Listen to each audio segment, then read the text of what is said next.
Hello guys, welcome to my blog. तो दोस्तों, आज का ब्लॉग गोवर यानी मौज माट है। मौज तो कशी नहीं दोस्तों, डूंगरा पर जैसे चढ़ा हुआ आया था तो घास बास कशी नहीं पर सुखा जी है, पानी भी नहीं है, जैसे नु पानी पाई है कशी आ गाड़ी दोस्तों नवसारी થઈ જઈએ પહોંચવા માટે। તો ગાય તો નવસારીમાં બેસો ગલો એની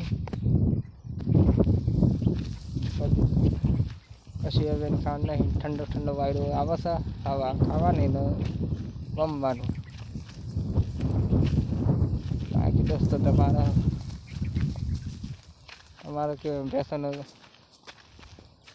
કેટલું દૂધ જાય છે કમેન્ટ કરજો।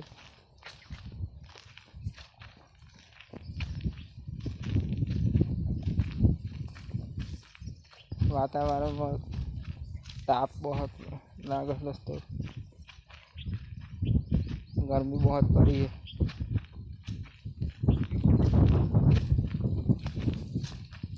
वाघ न पाए दोस्तों, बीस लागे नवसारी में तो वाघ दोस्त आई गए थे। तो हमारा गामड़ा में वाघ न पाए बहु बीस लागे।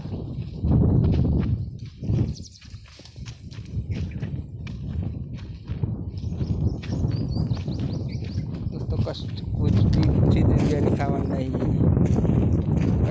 बिरयानी खावा नहीं दोस्तों। तो वीडियो अच्छा लगे तो लाइक करना, सब्सक्राइब करना, शेयर करना। फिर दूसरे